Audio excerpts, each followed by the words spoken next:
He's heating up! Hey guys, it's Vash, and welcome to probably the first part of my E3 coverage. Now, when I say coverage, I mean, it's not even coverage, it's more of like just opinions and what I think, because a lot of people really care about that stuff. By the way, if you didn't know, me and some friends live stream our reactions and stuff like that over on Twitch. I'll have a link for that in the description if you care. The first one we watched together was EA, but there wasn't a lot that I wanted to talk about to make a whole video about it. It would be really short. There was only about 3 things I wanted to mention about it, and it was Need for Speed Payback, A Way Out, Anthem, and Battlefront 2, but maybe I can make a video about Anthem and Battlefront 2 on its own later, but we did watch that. But this video is about Microsoft. This is the Microsoft video. Now, I love making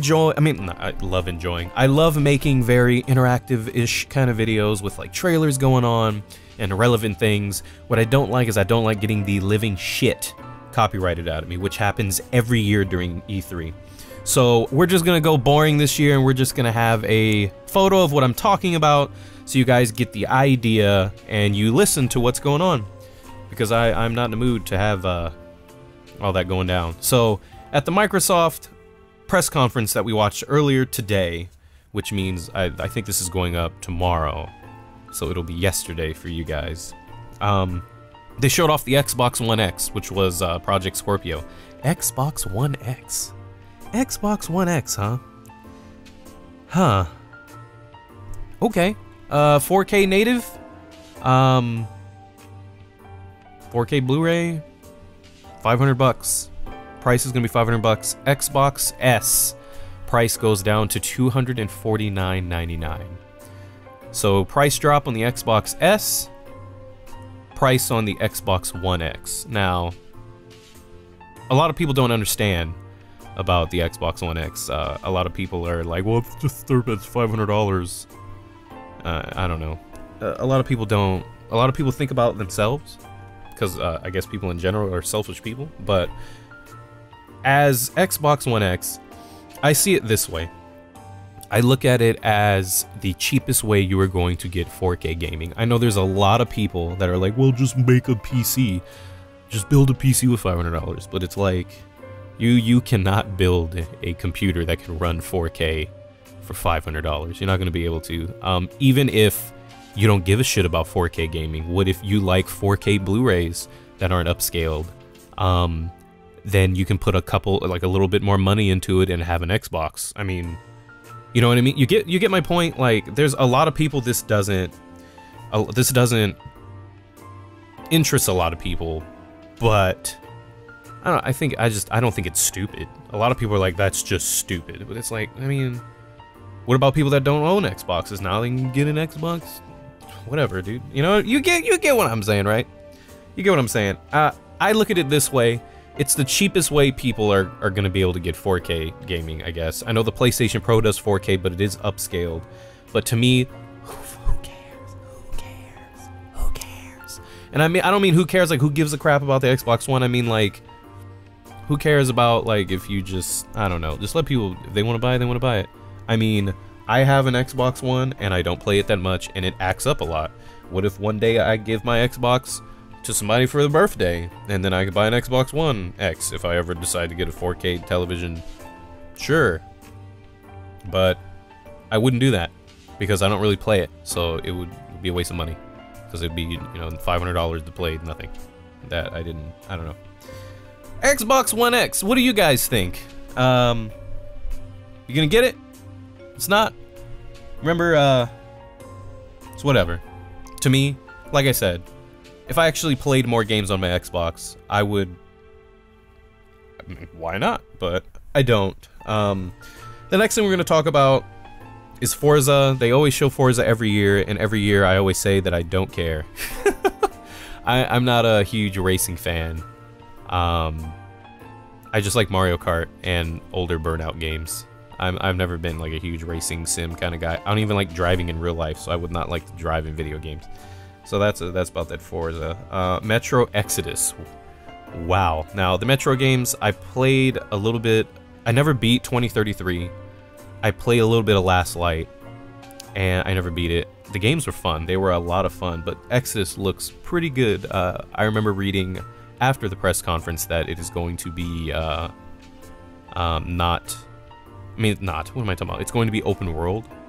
I'm a little worried about that because usually when open world games suffer the same problems that other open world games is that it just becomes tedious, busy work of you going from point A to point B. You know what I mean? Like, a lot of open world games suffer from having a huge, vast open world full of nothing to do, or the things you have to do are very tedious. You just keep doing the same stuff over and over again. So I'm hoping that maybe it's more linear, or maybe it's gonna be like Stalker. You guys ever heard of Stalker? Stalker's a pretty good game. Maybe it'll be like Stalker. Who knows? I'd be down. I might grab that. Oh, by the way, I'm not 100% sure if the majority of these games are even Xbox One exclusive. I did notice that when watching the Microsoft press conference that the majority of the games were not exclusive, and if they were exclusive, they were exclusive for a period of time, but I don't remember exactly which ones are exclusive. We're just talking about the games. So, next one was Assassin's Creed Origins. Now, Assassin's Creed took a year off because Assassin's Creed Syndicate did very poorly, even though the game wasn't even that bad. If I bought Syndicate and I enjoyed it, I thought it was pretty fun, but I guess Unity was so damn bad that Syndicate didn't do very well, and they took a break with Assassin's Creed and did the movie last year. And now we have Assassin's Creed Origins, which is supposed to explain the origins of the assassins with ancient Egypt. And it's got like you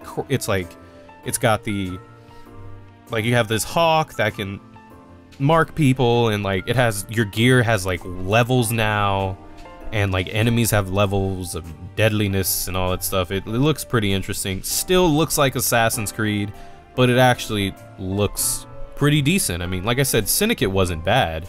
I just don't think it did very well. But Assassin's Creed Origins, they showed that there's like some I noticed a little bit of a slow-mo bow. Like, they showed the main character jump and pull out his bow, and it was like slow-mo, kind of like Zelda. Not to compare similar things, but it was pretty similar to a way. But I mean, Assassin's Creed Origins, will I get it when it comes out? Maybe. I guess I'll have to watch some stuff on it, like some more things when it actually comes out, see if it's fun or not, but we'll see. The next game that they showed, I was screaming internally on the inside. There's a Dragon Ball Z 3v3 fighting game coming out, made by, I think it's called Arc System or something like that. Arcs, I think. The same people that make Guilty Gear, and the art style is like this very smooth 3D that makes it look 2D. Oh my god. I love Dragon Ball Z so much. No matter how much older I get, that is the one thing that'll never change about me. I will forever love Dragon Ball Z. I enjoy Dragon Ball Z so much. And I fell out of the games because they kind of suck. But, especially like, I mean, not even, what was the last ones that came out recently? Xenoverse? I didn't think Xenoverse sucked, I just didn't like it. I don't know why, I bought Xenoverse 1 and 2 and I did not like either of them. But this one actually looks really good. Really fun. The only issue that I have with it, I know a lot of people are gonna be like, oh, you're a chump. I really don't like Goku's Japanese voice. It bothers me. It's ear-piercing, and I hate it. So I hope that there's English dub audio in it, or I'm just gonna have to play the game on mute, because it murders my ears, and I can't do it. But Dragon Ball Z fighting game, I think that one, oh boy, did I get really, really excited. Next after that was the Last Night. Now that I look at the name, I think that was the indie game they showed that was very pixelated and stuff, and it looked really good. I think that's it. Was that what it was called? I looked at a list of all the games, and I'm like, oh yeah, I remember that. I think Last Night was that one. The style of it looks actually extravagant. It looks fantastic. I'm so down. I'm definitely down. Next game I want to talk about is Super Lucky's Tale. At first I thought it was Conquer. I was like, man, don't you mess with me, Microsoft, don't you do it. But Super Lucky's Tale looks like a pretty fun platformer. I love platformers. Next to survival horror, platformers are probably my next favorite genre of video game. And I just really enjoy platformers, and I'm pretty hype. I'm definitely gonna buy Super Lucky's Tale. Or yeah, I mean brings me back to, you know, when life was a lot simpler. You know what I mean? I kind of like that. I can't remember if I didn't write it down, but didn't they show off?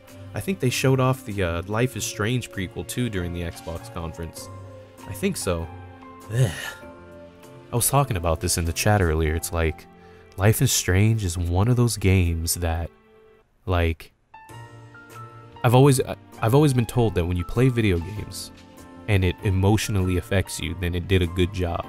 And as much as I didn't like Life is Strange, it made me feel very weird, which no video game has ever done that to me, ever. I loved it and hated it at the same time. I've never, ever. Games I either hate it with a passion, or I really like it, or I'm in the middle, like, whatever, you know what I mean? But that's the only game that, like, when I think about it, it just pisses me off. But when I play it, it's not that bad. And then it pisses me up, you know what I mean? It sucks, but we're gonna have a 3-episode prequel. I don't think it's not Life is Strange 2, it's Life is Strange with some extra title under there. And it's a 3-episode prequel, and it's supposed to explain what happened with Chloe and I think her friend Jenny. Was her name Jenny? Or I can't remember her name, but it's a prequel on what happened to Homegirl before Max showed up. So I don't think there's going to be any time rewinding in this one. It's just going to be a story to show you what's going on, which means that Life is Strange 2 is still on the way.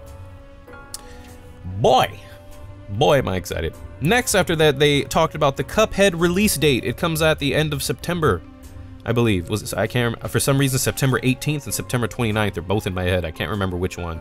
But it's coming out in September. I played Cuphead at my first ever E3 2 or 3 years ago, and it gave me a headache because the blurry filter that they use to make it look like an old cartoon, amazing by the way, beautiful. Like art style, like they do a very good job. It just gave me a headache. It made my eyes hurt. You know, sometimes when you look at something that's blurry and you can't tell if your eyesight is just messing up or it's supposed to be blurry, and then you get a headache. That's how that game was. I played it co-op with a friend for about 20 or 30 minutes, and I was like, oh well, that was fun. Let me go take some medicine because now I gotta like rub my eyes or whatever. But now Cuphead is finally getting a release date because that's been in development forever, for a very, very, very long time. After that, I want to talk about Crackdown 3. They showed good old Terry Crews, and now Crackdown. Oh boy, Crackdown 1. I can't remember if I ever bought it. I do know that I played the hell out of the demo, and I had so much fun with it, and I loved it. Crackdown 2, though? When Crackdown 2 came out, that I can probably... I hated it. It sucked. I did not like Crackdown 2 at all. Crackdown 2 was a game I used to play when I was on the phone with people, to mindlessly not pay attention on the phone and to not pay attention to the game, to help time go by faster because my mind is in a I don't exist kind of feel. You know what I mean? You get what I'm saying? You know how like when you're supposed to do something, but then you do something else at the same time, and they blend together so good that time just disappears and you don't know what the hell is going on. So Crackdown 2 was so uninteresting to me that I did that. And I remember beating a mission, getting up to use the bathroom, coming back, and there was credits. What? I was like, I beat it? What the? Yeah, I didn't like Crackdown 2 at all. It was booty. Crackdown 3 actually looks like a lot of fun. Surprisingly, there was a lot of people in the chat, because like I said, we were on Twitch with this. A lot of people thought that it was a ripoff. Not a ripoff, but a lot of people were like, man, it just looks a lot like Saints Row 4. And it's like, dude, there was 2 Crackdown games before Saints Row 4 existed. Like, there were 2 of these games before Saints Row 4 was a thing. If you're gonna compare things, Saints Row 4 kind of got that from Crackdown. A little bit. But a lot of people just don't know what Crackdown is. I think Crackdown 2 came out in like 2010. It's been a really, really long time. So it makes sense because there's a lot of new, a younger generation people playing that just, I guess, were in diapers when Crackdown 1 came out. I don't know. Whatever. The point is that Crackdown 3 looks like a lot of fun. Hopefully it's not balls. I mean, sure, let's do it. I'd be down for some Crackdown 3. They also talked about bringing Xbox originals to the Xbox One X. So it's funny, you're going to be playing Xbox One games on the Xbox One. And I don't mean Xbox One games, I mean Xbox original Xbox One games. See how confusing it is with these names? It's stupid. But that's exciting. I mean, maybe we'll get some cool stuff like the original Ninja Gaiden. But I'm sure it's probably going to be more first-party Microsoft stuff like Halo or something, because that's usually what they do. But I mean, that's all I really stood out to me at the Microsoft press conference. I've been rambling for about 15 minutes. Thank you guys for listening to me talk. I know a lot of you ask a lot of questions about like what I think about it, and that's why these are made. So tomorrow is Sony's press conference, or today technically, because I'm going to be uploading this tomorrow, which is Monday.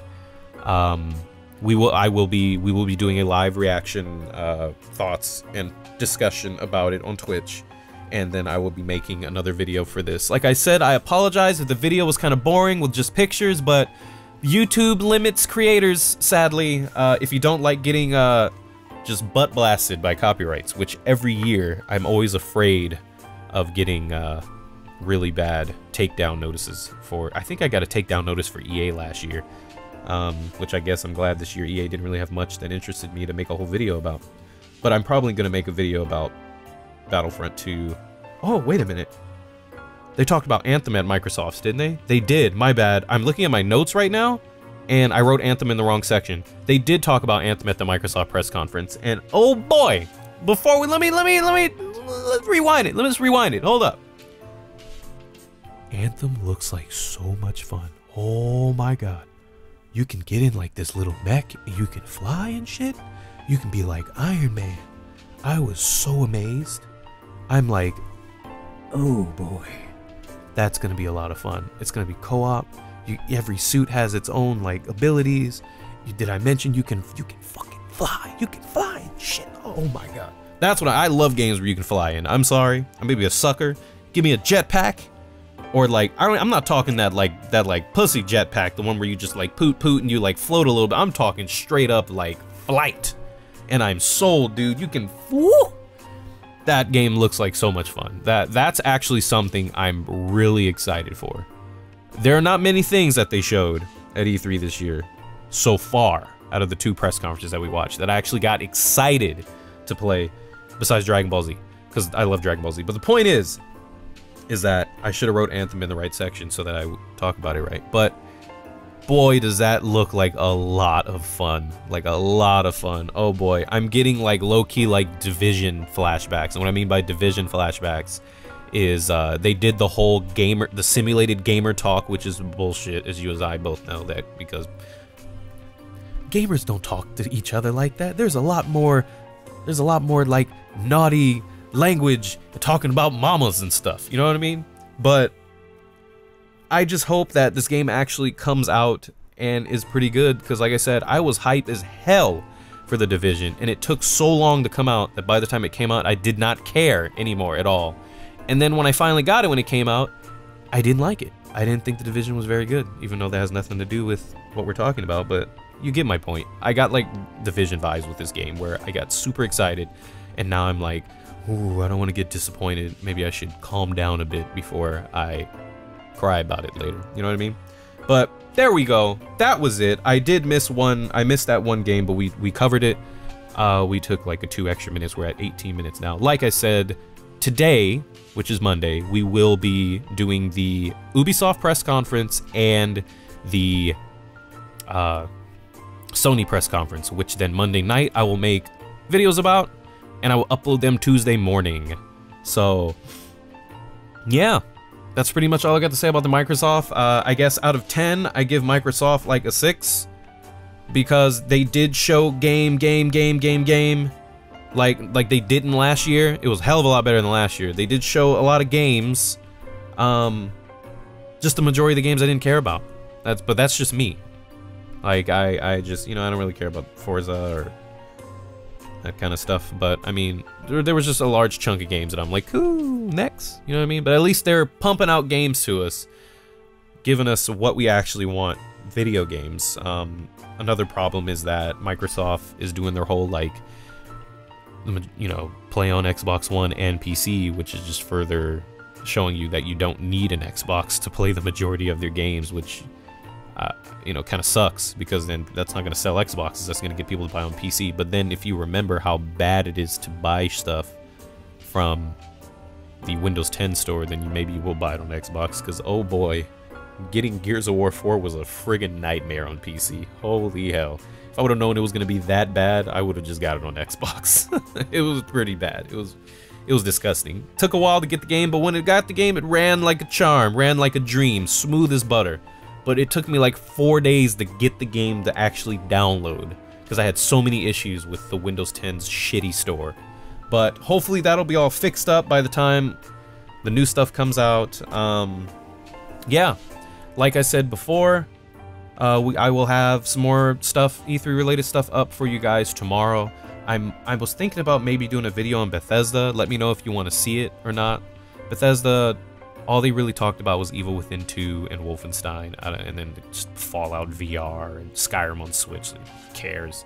But I mean, I guess I could make individual videos about those. Like I want to talk about Battlefront and A Way Out, so that I guess I can bunch those in the games that I would like to talk more about, but don't want to dedicate a whole video to each. Yeah, maybe that'll be like that. And then maybe at the end of all this, I can pick like my top 5 that I'm most excited for. We'll see. Just let me know what you guys think. Yeah, maybe after all of this E3 stuff, I can make like a most anticipated that I'm excited for. And then we can talk about what you guys are most excited for. Maybe we can have like a vote on what everyone's excited for. We can do like 2 videos. Who knows? It doesn't matter. It'll be fun. All I know is that Ubisoft and Sony are tomorrow. And Nintendo's having a thing in the morning on Tuesday, and then Tuesday, Wednesday, Thursday, I will be at E3, playing some games, hopefully recording some stuff for you guys to see. Because last year we did the Dead Rising stuff, but this year E3 is going to be extremely crowded because it is open to the public this year. So, oh boy, is it going to be really, really crowded. Hopefully I'll be able to play something. We'll see. I usually hang out at the Sony Alley or the Sony Playground or whatever they call it. They have all the Sony games at, because they have like a bunch of little desks and tables. You just walk up and start playing games. You don't have to wait in line. So that's usually where I kind of chill at, and then I go head over and see what Nintendo's got going on. But that's usually what I do. Thank you guys for listening. I really appreciate it. I hope you all have a wonderful morning, a great day, a beautiful afternoon, and an awesome night. If it is your birthday, happy birthday to you, gorgeous man. If it is your birthday, you beautiful woman, happy birthday to you too. Make sure you do a good deed. Be nice, be great, be merry. And I will see you guys tomorrow. Bye. Bye, bye, bye. Bye.